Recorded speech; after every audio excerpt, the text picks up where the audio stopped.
I imagine it like a dream country. Fell in love with Japanese people. I love so much. Hi! Welcome to Samurai Flag channel. Hello guys, my name is Diana. I'm from Ukraine and now I'm in Kyiv, the capital of Ukraine. So now you can see the beautiful sights here in Kyiv. This is the river Dnipro, one of the most famous rivers in Ukraine. Actually, I am an English teacher and I work at online English conversation platform called FeliTalk. Now you can see the Friendship of National Arcs. This is a very old building, and now let's go to see it closer. Now you can see the arch. It was built in order to anniversary of the Kyiv city.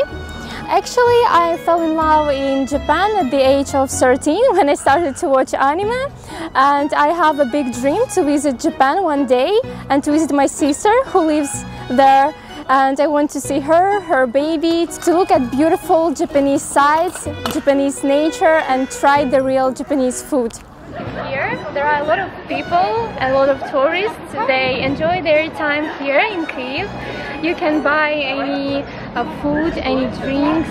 This is a really nice place to have a rest and just forget about your work, about your problems. So now let's sit in the park and I will tell about myself more. What made you interested in Japan? I think I started to be interested in Japan at the age of 13 when I started to watch anime. This is when I started to love Japan, and I was interested in Japanese culture, traditions. I loved Japanese language. I loved Japanese people because I know that they're very polite and so on. So until now I can surely say that I love Japan. So your impression of Japan has been really positive, I can say. Yes, that's right. Actually, I have never been in Japan, but I imagine it like a dream country. Have you met any Japanese person here in Ukraine? Actually, yes. I met some Japanese people at my university because they study here and they study Russian language and also Ukrainian. And also I saw some tourists from Japan. They come just to see Ukraine, to visit Kyiv and our very ancient and also interesting city, Lviv.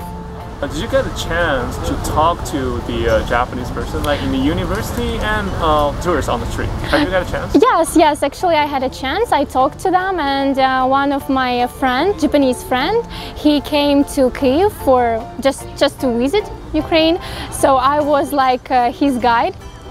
So yeah, I talked to him for a very long time. We talked to each other in English language, of course, but he taught some Japanese phrases and words me. Do you like Japanese people? Do you like them? Yes, of course. I love their mentality.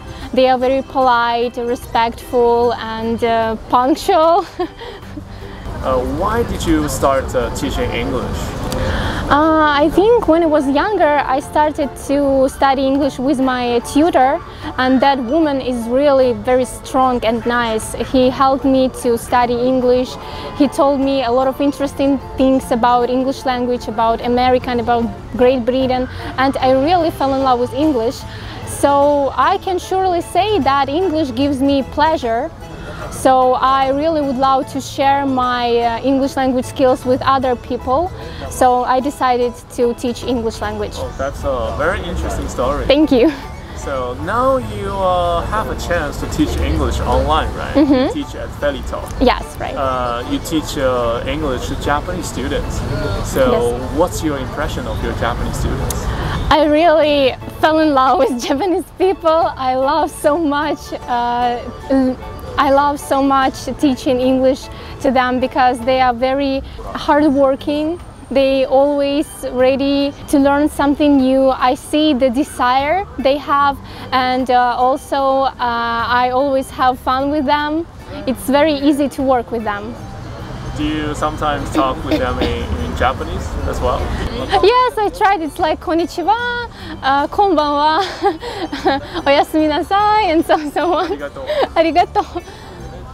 what would you like to do if you have a chance to go to Japan? First of all, of course, I would like to visit my sister who lives in Japan, but also I love Kyoto very much. I know some things about this city. It's very like ancient city, and it's full of traditional Japanese culture, maybe so many interesting buildings, and architecture is awesome. So I really would love to visit that place.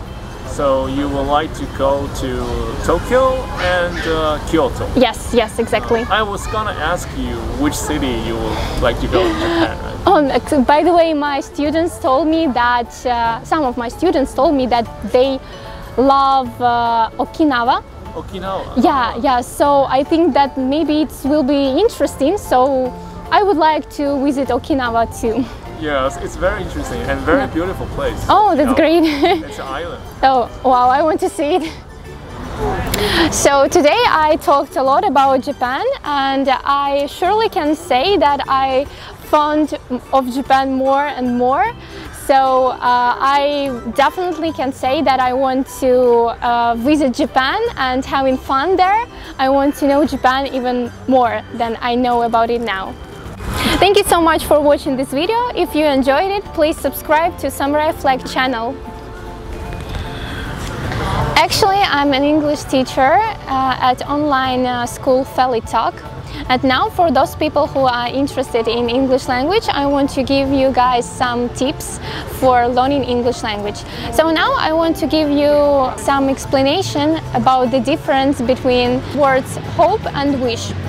So this is the similar words, but for example, we use wish when it's difficult to realize. For example, I wish I could go to Japan. So it's possible, but it's difficult to realize. And on the other hand, we use word hope. For example, I hope I go to Japan because it's possible and it's not difficult to achieve. So both of these meanings are the same, but you should remember difficult to realize and that it's possible to realize. At FeliTalk we have a lot of friendly and experienced teachers like me, so why not join us and have fun practicing and learning English together. If you are interested in it, check out the FeliTalk link in the summary section. I hope to see you again. Bye bye!